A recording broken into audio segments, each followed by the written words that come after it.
Olá, pessoal! O podcast de hoje traz um tema super importante, um tema relevante que eu tenho certeza que vai te interessar. Autistas crescem. Vamos conversar sobre autismo na adolescência?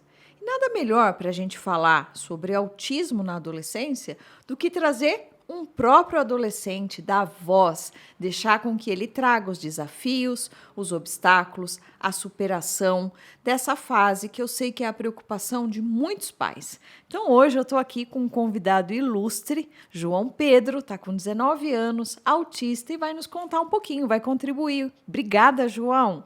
Agradeço eu. Que bom, João. A gente precisa pensar nisso. Não existe autismo só na infância, né, João? Não mesmo. Sim, os desafios ficam maiores na adolescência? Se ficam. É isso aí. Para ajudar a gente nesse bate-papo, hoje eu tô com a minha querida companheira, psicóloga, neuropsicóloga, Thalita. Seja bem-vinda no podcast. Obrigada, Lu. Obrigada mais uma vez, né, pelo convite e pela confiança de sempre. Obrigada. Fazer parte dessa equipe maravilhosa. É mesmo. Thalita da equipe Neuropsicolux aqui de Santo André, meu braço direito na neuropsicologia, e é responsável aí pelo tratamento do JP, então ela tem muito para contribuir hoje. Tenho certeza que você vai gostar muito do podcast. Vem com a gente, Autismo na Adolescência. João, quando a gente assiste uma série, por exemplo, Atypical, né, que tem o Sam, que está com 18 anos, a gente vê ali ao longo das temporadas o quanto ele passa por desafios, o quanto a literalidade dele, a concretude de pensamento dificulta que ele entenda algumas coisas no social. Mas a gente sabe também que ali é tudo gravado, é tudo artificializado, né, João? E hoje eu queria ouvir de você, porque eu acho que tem tanta riqueza, tanta coisa que a gente vê acontecer aqui na clínica, que eu acho que pode ensinar ainda mais do que uma série atípica, é que as pessoas têm mais acesso à série, né? Mas queria ouvir um pouquinho de você. João, se eu te perguntar de forma objetiva, quais são os desafios de um autista na adolescência? Vamos começar por aí. Saber incluir assunto em uma conversa é um exemplo. Saber, por exemplo, que horas você tem que falar, sobre que temática você tem que falar, como você entra ali na conversa daquele grupo. Seria isso, João? Não, seria saber a hora certa de introduzir um tema novo ou de não fugir do tema atual. Você ainda sente essa dificuldade? Um pouquinho. Tá. E posso ser sincero quanto ao atípico? Não me identifico muito com o Sam, não. Não se identifica? Excelente, vamos falar sobre isso. Olha aí. E Por por quê? que, João, você não se identifica? Acho que é porque o meu grau de autismo é mais leve, mas as coisas que ele faz, eu jamais pensaria em fazer. Tipo, tem um episódio que ele queria trocar o anuário só porque escreveram alguma coisa no dele, disseram não e ele meteu o anuário na mesa. Foi, Eu não quebrou a mesa, desregulou. Eu não ia fazer uma... Qual que é a palavra? Ter uma crise dessa. Eu não ia... Mas talvez outro autista sim, porque a gente sabe que existe aí várias apresentações, né, João? E várias intensidades dessa apresentação. Por isso que a partir de 2015 a gente adotou o termo espectro, né? Então você, hoje, com as habilidades que você já tem, você não teria uma conduta dessa. Acho que independente de eu ter feito a terapia ou não, eu não faria uma coisa dessa. Já é seu. Eu tinha noção. E tem algumas outras coisas que você se identifica? A rigidez dele, a literalidade, ou a dificuldade no social, o dia que ele dorme no iglu numa festa por conta das questões sensoriais. Olha, eu me identifico com esse hiperfoco dele. Eu também tenho hiperfoco por umas coisas por aí. O hiperfoco dele são os pinguins. Uhum. Conta um pouco dos seus hiperfocos, João. Filmes da Pixar, easter eggs, que mais? NASCAR, conhecem? Que mais? Nomes de autódromos.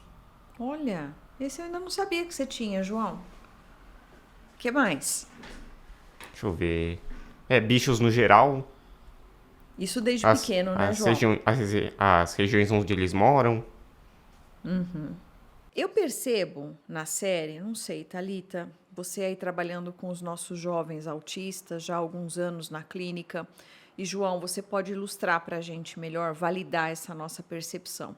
Eu percebo na série que ele se regula através do hiperfoco, os pinguins é um prazer enorme para ele, mas eu percebo que ele também usa como alicerce para ele conhecer a ele mesmo e ao mundo.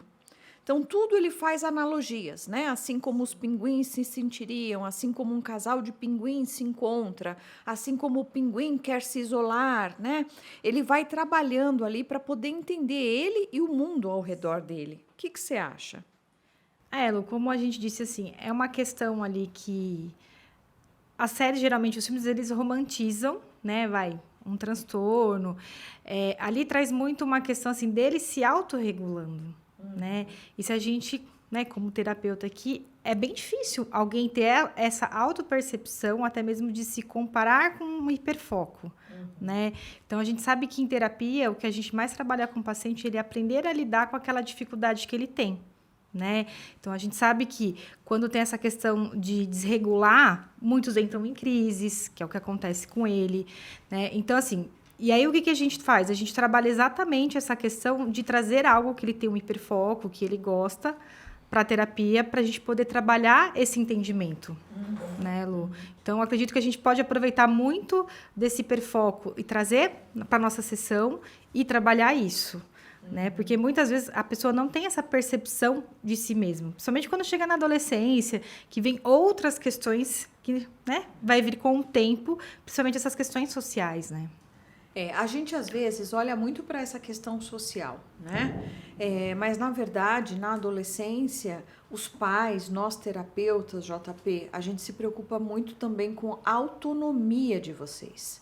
Antes de começar o podcast, a gente estava aqui dando uma aquecida, conversando, e eu me atualizei sobre algumas evoluções que o JP teve aí ao longo da terapêutica, né? E ele estava me dizendo sobre o andar na rua, sobre pegar Uber. Então, eu perguntei de modo tão informal, porque eu sabia que isso era uma dificuldade sua, né? Então, eu falei assim, o pai e a mãe vão vir te buscar? Não, mas se eles não vierem, eu vou de Uber. Uau! Né? Olha lá, isso para ele tá natural. Mas isso para nós, eu que fui sua avaliadora, ela que é sua terapeuta, é uma evolução muito grande. E agora tá tudo bem isso, né? Sim. Conta um pouquinho, como é que era antes, como é que era andar na rua, como é que era o caminho para a escola, como que é hoje? Então, andar na rua nunca foi uma dificuldade muito grande, na verdade. O problema é que eu não sabia demonstrar isso para os meus pais, porque quando eles estavam por perto, eu não sentia necessidade de olhar para os dois lados, por exemplo. Era só quando eu estava sozinho lá perto da minha casa que eu realmente me alertava. Teve um dia aí que eu escutei um carrinho de algodão doce, um caminhão de algodão doce passando, fui atrás dele. Eu atravessei as ruas sem dificuldade. Se meu pai estivesse lá pra ver, acho que ele teria me deixado sair sozinho mais vezes. Olha. Tá, você como terapeuta dele... Mais cedo, aliás. Desculpa interromper. Cedo. O quanto isso foi uma preocupação dos pais? O quanto foi uma preocupação nossa? Será que a gente conseguiu radiografar que o JP já tinha condição de fazer? Ele só não fazia porque ele não tinha oportunidade, ou porque ele não queria, ou porque ele tinha o comodismo dos pais por perto. Fala um pouco disso. Exatamente, isso acontece muito, né, Lu? Os pais terem essa superproteção, que é comum, né? Mas quando chega na adolescência, que tem essa fase mesmo de transformação, de mudança, e eles precisam ser inseridos na sociedade e ter essa autonomia do ir e vir, né? Então, eles têm uma preocupação muito grande, que, querendo ou não, de uma forma, inconsciente, acaba impedindo essa autonomia, esse desenvolvimento, né? Então, quando a gente fala de terapia em transtornos do TEA, em outros, a participação dos pais é muito importante, né? Porque eles estão crescendo e não vai ter mais a presença dos pais em tudo que eles fazem, Então, a gente vai trabalhando essa autonomia, né? No caso do João, a gente conseguiu fazer esse trabalho porque ele estava num processo para entrar na faculdade, né? Então, com isso, vem essas necessidades. Então, de sair de casa para pegar um ônibus, para ir para algum lugar, nem sempre vai ter essa disponibilidade dos pais. E aí a gente foi trabalhando e o João foi aderindo muito bem. E foi isso que o João falou. A gente foi percebendo que não era uma coisa dele, também era uma coisa dos pais darem mais essa autonomia e confiarem. E que ele falou, eu estava com os meus pais, eu não me preocupava. Então eu tinha os olhos deles, né, por mim. E aí foi o que ele falou, se tivesse feito esse trabalho antes, os pais dele tivessem dado essa autonomia muito antes, ele teria conseguido também. Nossa, é sensacional isso, né? Porque a autonomia, ela é considerada uma cúspide comportamental. Ela é algo muito grande, gente. Para você ter autonomia, você precisa construir a base da pirâmide, o meio da pirâmide, para você chegar aqui em cima, nessa cúspide comportamental, que engloba um monte de coisas. Autoconfiança. Né? O conhecimento que você tem de você mesmo, o conhecimento das suas habilidades, reconhecer suas dificuldades, né? Reconhecer as suas faltas de habilidades, a comunicação com o meio. Então, você vê que existe uma falha de comunicação com o meio. Eu já sabia o que fazer, mas as pessoas ainda não sabiam que eu sabia. Olha isso. Né? Então, o processo de ganho de autonomia, claro que a gente começa a vislumbrar ele na infância, mas ele vai se tornar mais ativo na adolescência. Por que que aconteceu isso? Porque houve uma necessidade iminente. Ele ia para a faculdade. E agora a gente teria que habilitar isso. Né? E o quanto isso foi tranquilo para você. Né? Quer contar para a gente o que você faz de faculdade? Eu faço audiovisual. Que legal. Como é que foi essa escolha, João? Como é que surgiu? Então, conforme eu via YouTube, eu descobri que, esses vídeos são muito bem editados. Eu queria saber fazer isso. E aqui estamos nós. Que legal. Daqui a pouco você pode estar editando meus vídeos, né, João? Ó, a gente vai tirar um emprego ali, ó, ele não vai gostar. Vocês ficam juntos, parceiros, certo? Hoje você já bateu o claquete, né? Já deu uma fuçada ali nas câmeras. Não, só dei uma olhada mesmo. Só uma olhada. Fuçada quem deu foi ele aqui. Entendeu? Não foi uma fuçada, foi só uma olhada, é isso mesmo. João, tem uma outra parte do autismo na adolescência que preocupa pais, que é um desafio para nós terapeutas e que é um assunto sempre mais delicado. Sim. Que é como as pessoas te veem, como a sociedade te vê, como algumas pessoas podem fazer brincadeiras sem graça, fazer ironias, sarcasmo com o seu comportamento, te dar apelidos que não são bacanas, o que a gente chama de bullying, né? Porque a brincadeira ela só pode ser considerada brincadeira quando ela é engraçada ou interessante para ambos. Quando a brincadeira é engraçada só para uma pessoa e ofendeu a outra, isso não é brincadeira, isso é bullying, né? Conta um pouquinho pra gente, João. Você já chegou a sofrer alguma coisa assim? Não, você sempre foi muito bem aceito nos grupos escolares. Conta um pouco.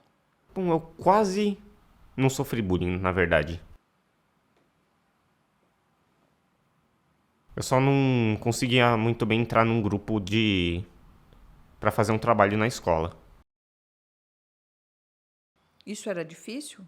Um pouco. O grupo não te convidava, você não queria fazer trabalho em grupo? Onde era a dificuldade? Nenhum dos dois. Na verdade, era difícil encontrar um grupo que já não tivesse completo. Uhum. E aí ficava difícil de você ter um grupo para você? Uhum. Tá. E enfrentar esse social, João? Por exemplo, quando você via que não tinha grupos para você, que já estavam todos formados, era difícil? Ficou mais... Não, costumava ser mais fácil antes do ensino médio. E durante o ensino médio também. Foi mais pro final que ficou um pouco mais difícil. Então, o ensino médio é mais desafiador? É.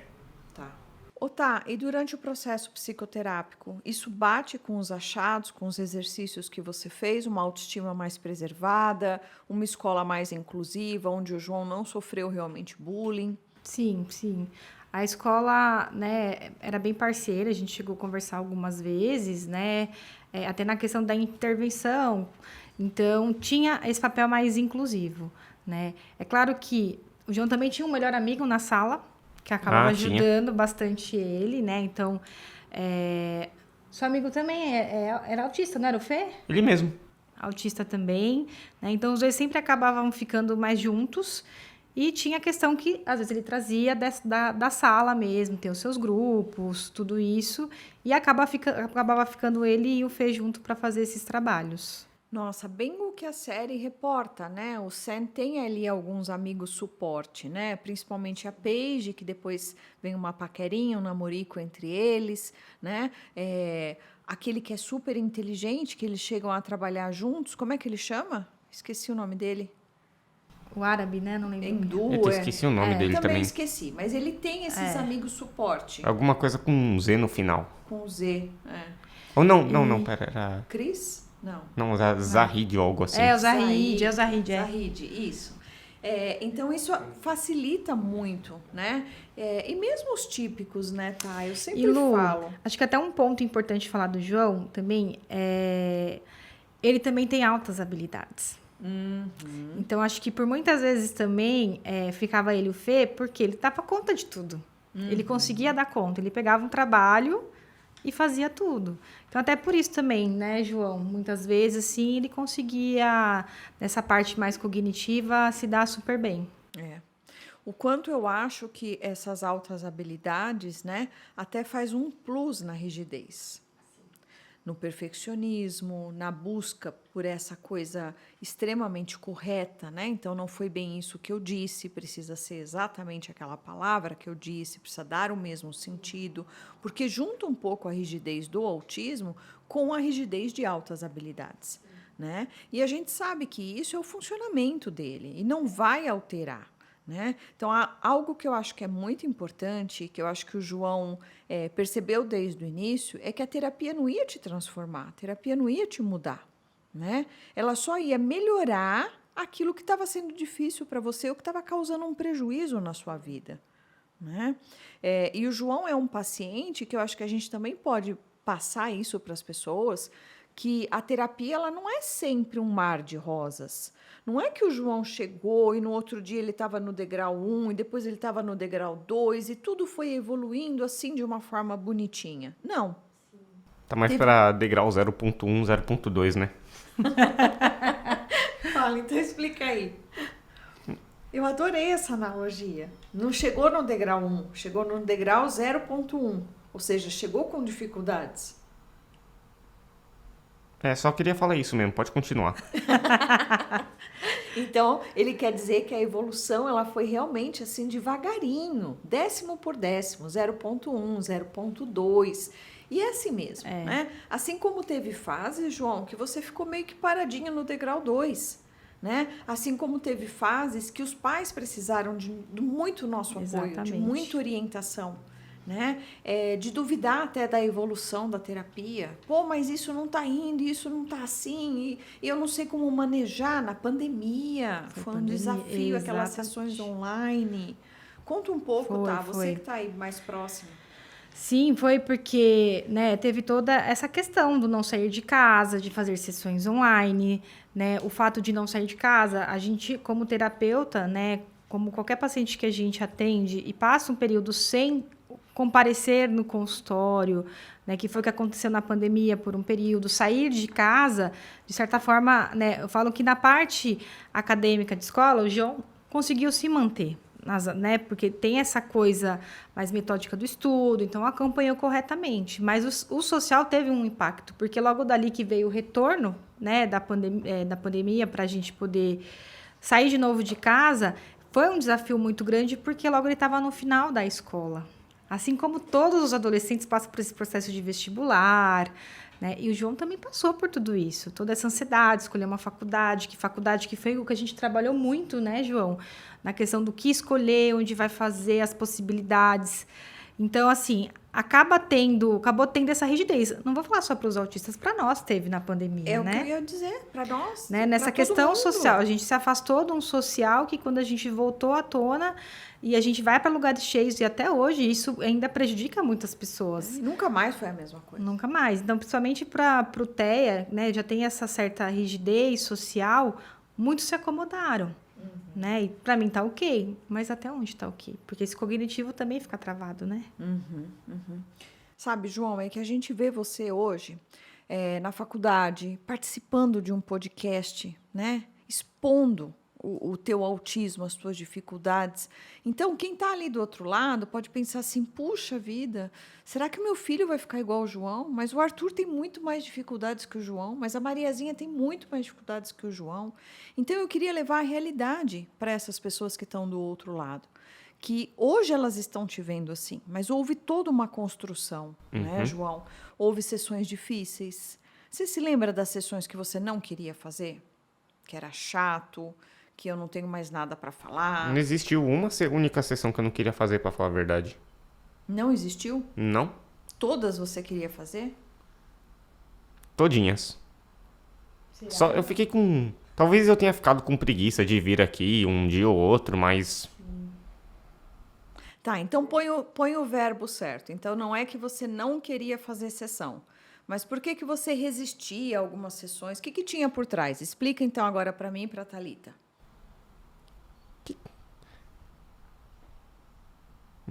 Resistência? Não me lembro de ter tanta resistência assim. Então a vontade sempre teve.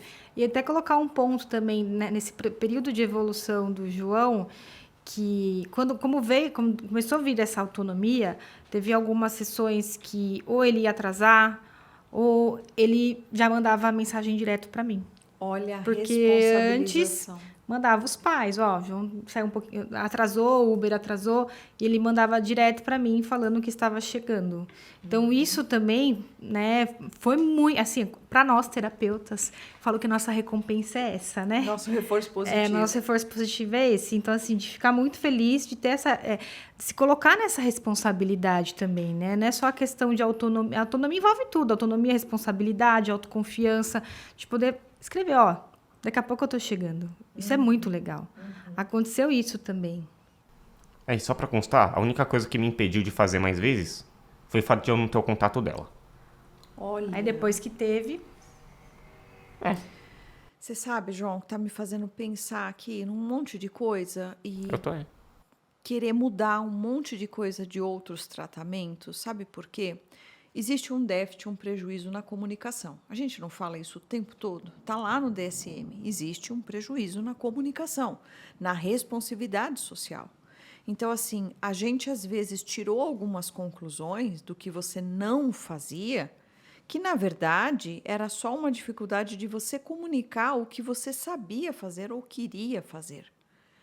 Então, quando a gente fala em autonomia, nós precisamos começar a pensar em dar liberdade para maior expressão, né? Por isso que eu valorizo tanto todas as formas de expressão, seja pela arte, seja pela música, seja pelo cinema, seja você desenhando na sessão, seja você entregando apenas uma parte escrita. Hoje eu não quero falar, mas está tudo aqui escrito o que eu penso, né? Para que a gente possa realmente dar voz, dar sentido e trabalhar em cima do que faz sentido para eles, né? Tá? Porque nas terapias, essa é uma palavra que a gente traz muito, o sentido. Sim. Né? Porque diferente de quando a gente trabalha com criança, né, Lu, que a gente tem toda aquela sessão planejada de como que a gente vai treinar esse cognitivo, com adolescentes é diferente, né? Não tem só essa questão só do treino dali, são questões emocionais, a gente entender um todo o que se passa na vida daquele adolescente naquele momento e em cima daquilo a gente introduzir essas técnicas, né? Porque posso chegar com uma técnica que eles têm uma certa rigidez, para eles funciona de uma outra forma. Aí eu falo, é a gente que vai ter que trabalhar em cima do que ele traz, não a gente chegar com algo pronto. Exatamente. Né? Então, isso, pegar uma sessão de surpresa, vamos dar uma volta ali, vamos tomar um café, né? Vamos na sala, né, na sala de recreação que tem lá em cima. Então, por mais que seja adolescente, fazer uma brincadeira de criança, né? Para quebrar um pouco isso. Porque assim, o que eu mais recebo de pergunta, João, é a parte da flexibilidade.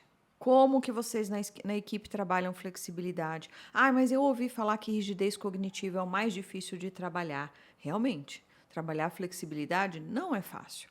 Mas a gente pode começar devagarinho. E você foi um paciente que a Thalita começou com pequenas doses, né? Então, a hora que a gente ainda estava lá na clínica velha, no 7º andar, que você ia naquela sala grandona que ficava lá em cima, hoje a gente está nesse espaço todo integrado. O quanto isso foi de pouquinho em pouquinho treinando sair de dentro da caixa, daquela terapia assim, né? Ouvir o João, trazer as necessidades dele, se aproximar cada vez mais do seu pai e da sua mãe, para a gente saber como que você estava em casa, né? Voltando lá para a série, a gente vê, João, que você se identifica mais com o hiperfoco dele, você não se identifica com os comportamentos dele, alguns, né? Mas provavelmente você já teve momentos difíceis, onde dá vontade de fugir, momentos de ficar sozinho, de se recuperar de uma ressaca social. Isso acontece, João? Não. Não. Se você vai numa festa, se você fica muito tempo com outras pessoas, luz, estímulos visuais, som alto, tudo bem ou isso te incomoda?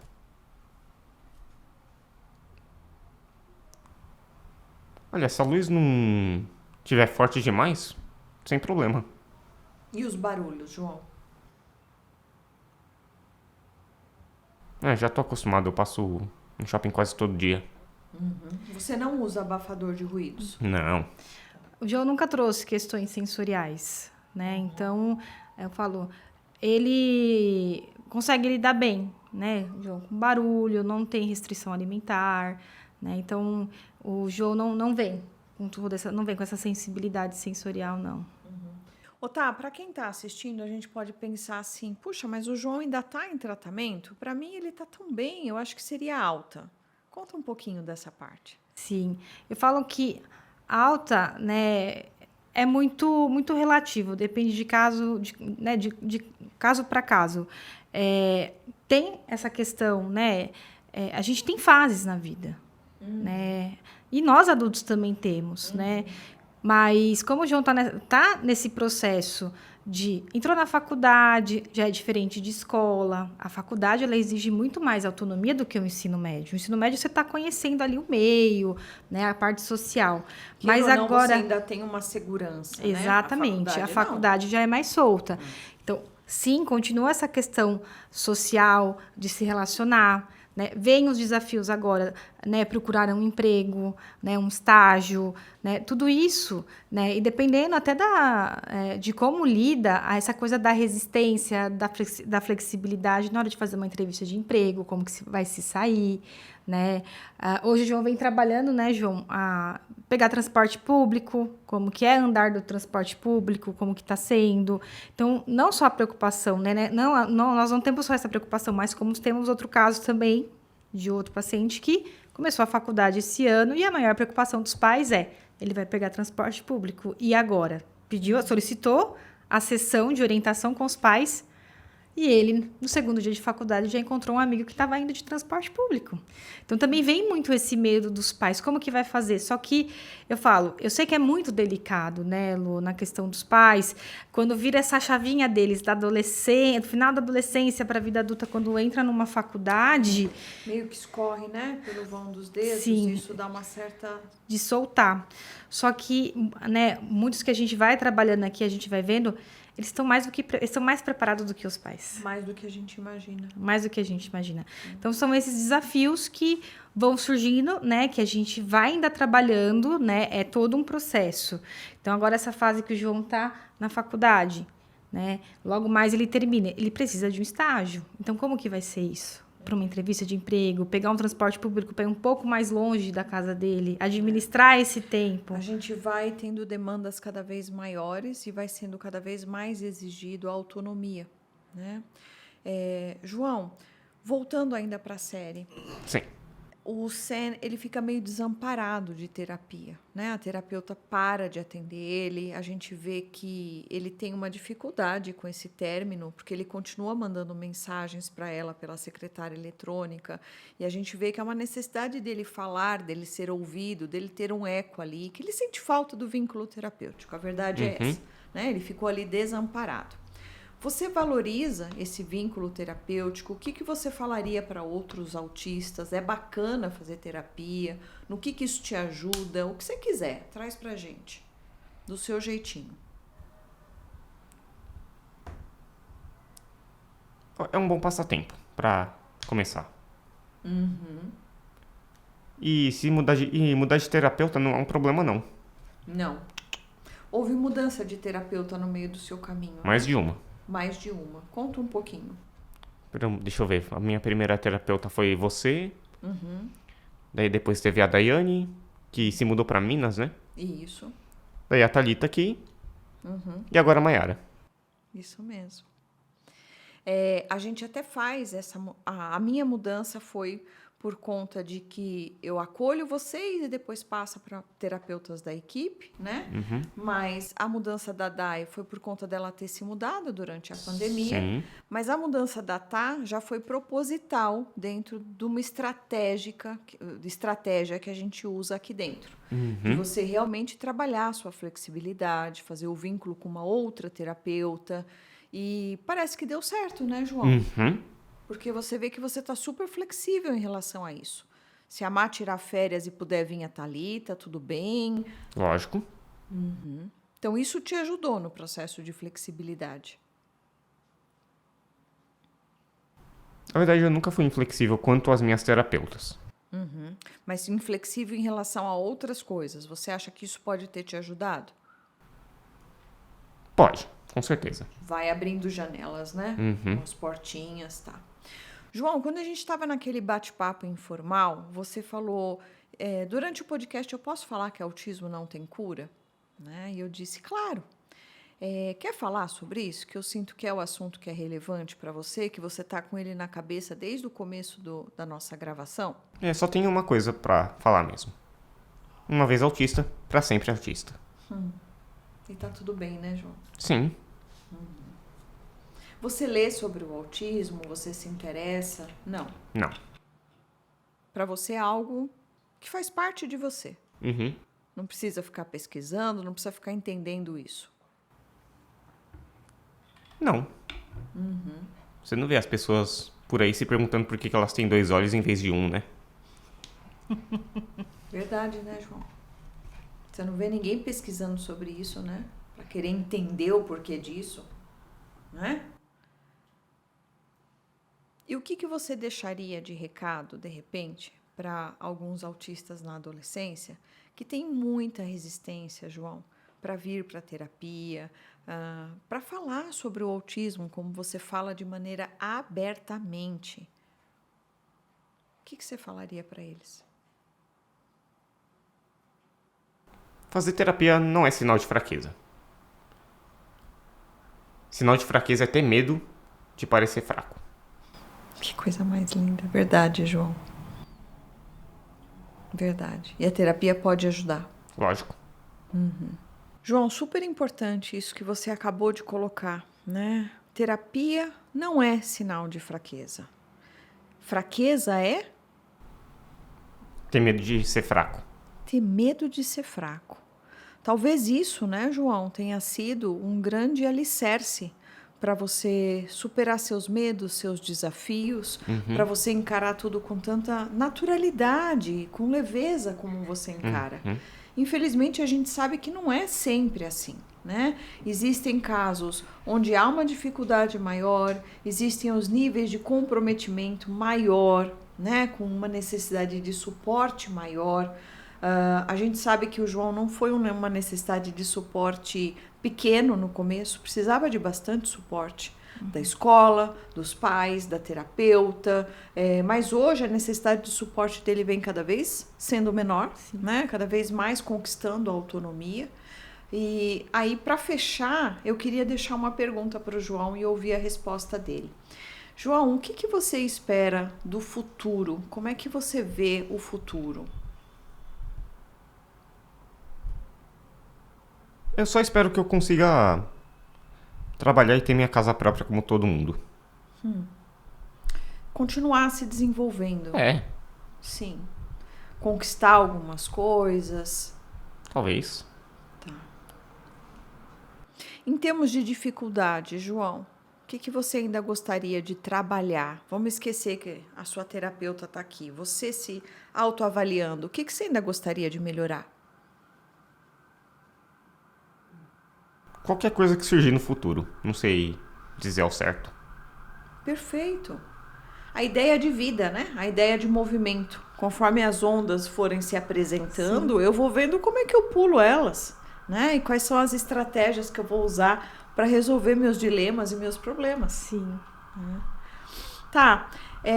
Fecha comigo. Vamos deixar aí uma mensagem para esses pais do quanto o tratamento do autismo na adolescência, apesar de desafiador, ele é viável. Sim, super viável, né, Lu? É justamente essa descoberta que eles acabam tendo para um outro mundo, né? Sai daquele casulo de dentro de casa, né? E começa a ter uma vida social, né? E por muitas vezes a gente vê também que o ambiente, às vezes, ele não colabora para esse desenvolvimento, que até mesmo eles já estão preparados para muitas coisas, né? Então, ter essa autonomia que a gente vai trabalhando, assim como a gente viu com o João, que foi super fácil de trabalhar, a gente sabe que cada um é de um jeito, né? Só que muitas vezes eles surpreendem a gente, mas por estar naquele casulo ali, eles não conseguem se desenvolver, né? Que é um processo que é para a vida, né, Lu? Então, a nossa vida social, a nossa vida, o nosso cérebro termina de se formar na adolescência, né? E então, preparar esse cérebro para os próximos desafios que vão vir aí no início da fase adulta, né? Perfeito. Tá, você consegue também visualizar a importância da intervenção, não só psicoterápica, claro, a intervenção multidisciplinar, é que o João não tem questões sensoriais, mas poderia ter uma TO, se tivesse questões de linguagem, poderia ter uma fono, questões de aprendizagem, uma psicopedagoga, questões medicamentosas, um psiquiatra, um neuro acompanhando, né? Mas algo que ainda é muito pouco falado, e eu já queria deixar o convite para um próximo podcast, eu e você, que é a estimulação neurocognitiva. Você falou aí no cérebro que termina de se desenvolver na adolescência, né? O quanto os exercícios neurocognitivos podem facilitar? Super, né? Pode ajudar muito, né? Principalmente nessa questão sensorial e nessa equipe toda multidisciplinar para esse desenvolvimento, de ter toda essa percepção, né? Você falou muito de flexibilidade mental, que a gente vê uma questão que tem dentro do TEA, mas tem outros grandes desafios aí, né? Então, de trabalhar essa autopercepção, essa parte de verificação, consciência central, né? Então, teoria assim, da mente. Teoria da mente, total. Então, né? Eu acho que quando a gente fala de adolescência, a gente abrange muito, né? E principalmente que, se a gente não trabalhar esse cognitivo, esse emocional pega. E aí a gente entra num outro assunto, né? Diagnósticos que não são dados de forma correta, né? Então, se vai dar um diagnóstico de depressão, de ansiedade, e na verdade ali é uma dificuldade ou cognitiva ou neurobiológica que vai surgindo. Que fica escondida. E acaba ficando escondida porque esse emocional toma conta. Então, por isso que é importante esse acompanhamento, assim, desde a infância ou na adolescência, que é onde começa a vir esses desafios e eles se sentem perdidos. Exato. E isso pode se transformar em algo emocional também, que os nossos livros, né? Nos nossos livros de doenças médicas aí, não se coloca questões emocionais. Exatamente. E o quanto outros assuntos são importantes, né? Assim como o Sen tem uma dificuldade muito grande em teoria da mente, o que não garante uma boa adequação social, porque aí ele tem condutas disruptivas, ele não entende alguns sentidos figurados. Já o JP tem uma habilitação de teoria da mente muito boa, né? Junto ao processo psicoterápico foram feitos também exercícios neurocognitivos. Então houve uma construção de abstração. Mas eu vou deixar isso para um próximo bate-papo. Eu tenho certeza que a gente ainda tem muita coisa para falar, para levar de assunto para vocês, para ajudar. E hoje eu só gostaria de agradecer a participação desse jovem tão querido que se dispôs de estar aqui de frente falando sobre o transtorno dele, sobre as dificuldades, sobre a maneira como ele vê a vida, e essa profissional maravilhosa que alicerça tantos trabalhos lindos aqui dentro, e são construções mesmo. A gente vê a pessoa chegar assim, ela ir criando asa, e ela ir voando e dominando cada vez mais. É uma alegria pra gente, um orgulho, tá bom? Obrigada, meus queridos. Espero vocês para o próximo bate-papo.